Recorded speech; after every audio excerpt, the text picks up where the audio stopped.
İşte bunlar Barzani'nin peşmergeleri, daha doğrusu Barzani'nin gönüllü peşmergeleri. Gördüğünüz gibi şarkı söyleyerek cepheye gidiyorlar. Yarın ne olur, birazdan ne olur bilmiyorlar. How do you fight? I go to the warring by Mr. Jalal Talabani. How much money do you earn in 1 month? Huh? Every month? Yeah. Every month, 1,000 dinars my salary. Is it enough for you? Yes, enough for me every month.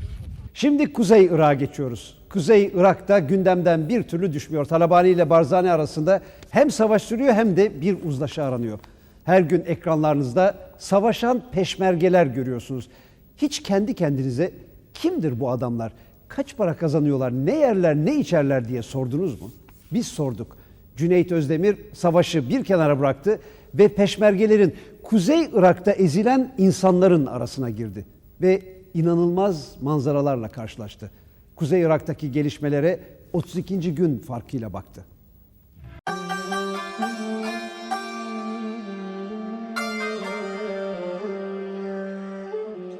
Kuzey Irak ikiye bölünmüş ancak neresinden belli değil. Türkiye'yi geride bırakıp her gün el değiştiren şehirlere, cephelere giderken dağ yollarında, şehir aralarında silahlı adamlarla karşılaşıyorsunuz. Ancak korkmuyorsunuz. Zira burada herkes silahlı. Herkes bir silah değil de bir çanta taşıyormuş rahatlığında. Sanki anormal hiçbir şey olmuyor. Sanki bu topraklarda hiç savaş yaşanmamış, sanki hala savaş yaşanmıyor. Kuzey Irak'ın her gün el değiştiren şehitlerinde korkuyu bulamıyorsunuz. Ancak çokça askeri buluyorsunuz. Örneğin şu anda Barzani'nin karargahının bulunduğu Selahattin'e gidiyorsunuz. Sokaklarda sivillerden çok askerlerle karşılaşıyorsunuz. Selahattin'den çıkıyorsunuz, yollarda yine cepheye giden askerleri buluyorsunuz. Kuzey Irak'ta doğru dürüst araç da yok. Yalnız bizim için değil üstelik, cepheye giden peşmergeler için bile.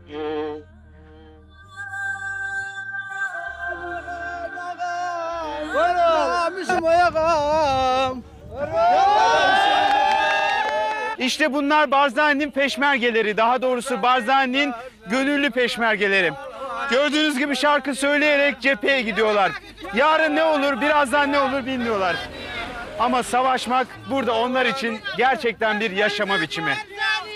Barzani! Barzan, Barzani! Rasti Palavani! Barzan, Barzani! Rasti Palavani! Size garip gelse de bu topraklarda savaşa işte böyle gidiliyor. Ellerinde silahlar, bellerinde bombalar, ağızda şarkılarla. Biz de bu neşeli savaşçıların arasına katılıyoruz. Cepheye giderken peşmergelerin en yaşlılarından biriyle de söyleşmeye başlıyoruz. Savaşa giden bir peşmerge ile ne konuşulursa biz de ondan konuşuyoruz. Kaç yıldır peşmergesin sen? Çoktanın 63'ten. 63'ten beri peşmergesin. 1963'ten. Why do you fight? I go to the warring by Mr. Jalal Talabani. How much money do you earn in 1 month? Huh? Every month? Yeah. Every month, 1,000 dinars my salary. Is it enough for you? Yes, enough for me every month.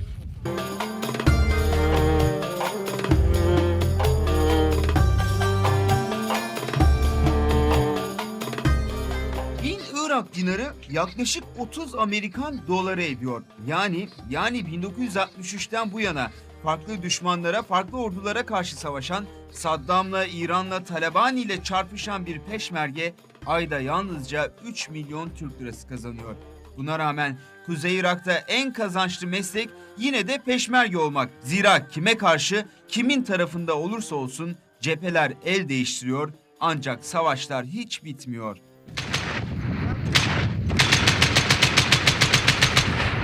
İşte Kuzey Irak'ta son cephe burası. Bir süre önce burası Talabani'nin askerlerine aitti. Daha sonra Barzani geldi, bu toprakları aldı. Şimdi Talabani'ye tekrar ateş ediliyor çünkü Talabani buraya gelmeye çalışıyor. Açıkçası burada neresi cephe, neresi değil karışmış durumda. Bir bakmışsınız buraya Barzani savunuyor, bir bakmışsınız aynı mevziyi Talabani savunmaya başlıyor. Cephenin hangi tarafında olursanız olun tablo hep aynı. Her şey mobil, her şey hareketli. Cepheler sürekli yer değiştirdiği için peşmergeler ağır silahlarını kamyonlardan bile indirmiyorlar. Tepelerde buldukları büyükçe taşların arkasında mevzileniyorlar, o kadar. Şu günlerde Köy Sancağın burnunun dibindeki tepelere ilerlerken bize Köy Sancağın eski kaymakamı, yeni peşmerge komutanı ve korumaları eşlik ediyor. Talabani peşmergeleri köy sancağı ele geçirince kaymakam da sivil elbiselerini çıkartmış, çizmelerini giymiş. Hikayesini üzerimizden geçen kurşunlar altında köy sancak cephesinde anlatıyor. My name is Akhir Sheikh Zamal. Benim adım Hakir Şehseval.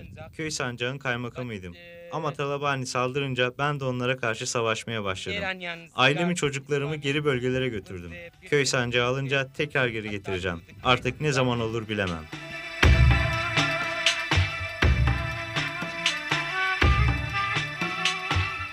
Peşmergelerin arasında birçok da Türkmen var. Nitekim cepheden geriye dönerken bu sefer 2 Türkmen peşmerge bize yardım ediyor. Hazır Türkçe konuşan birilerini bulmuşken aklımıza takılan bir soruyu da sormaktan kendimizi alamıyoruz. Kim başlattı bu savaşı peki? Olar Çala Talabani. Peki neden?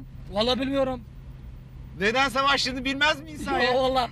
Biz difa ederiz. Yağımız üstüne, uşaklarımız üstüne, kurmarak kimse gelsin şehrimize. Peki, Vegana. bu savaş ne zaman biter? Vallahi bilmiyoruz ne zaman biter. Ne zaman savaştığını biliyorsun ne de ne zaman biteceğini biliyorsun. Bilmiyoruz. Kimse bilmiyor. Hatta ben bilim.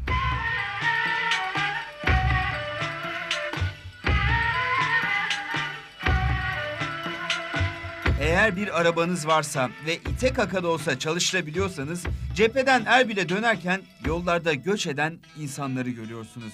Yorgun, çaresiz, can derdine düşmüş insanları.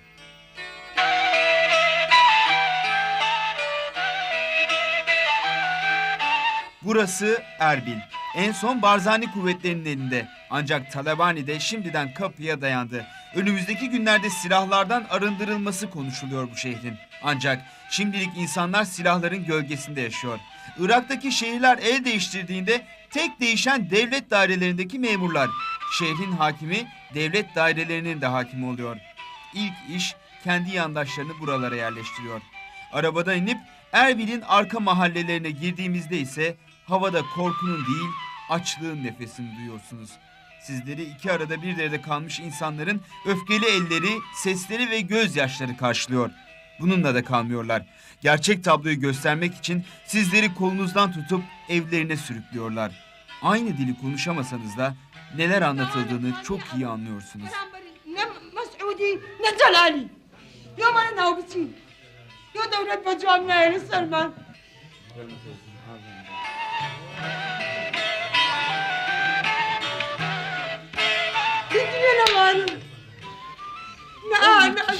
Tam 3 gündür hiçbir şey yiyemedik. Bir gün Talabani geliyor, bir gün Barzani. Biz ne yapalım? Yerin dibine mi girelim? Benim kocam hükümetteydi. 3 aydır maaş almıyor. Tek yemeğimiz şu bir torba un. Onu da dilenerek kazanıyoruz. Kim gelirse kendi çıkarını düşünüyor. Allah hepsinin belasını versin. 2 çetenin arasında sıkıştık kaldık. Ölsek de kurtulsak.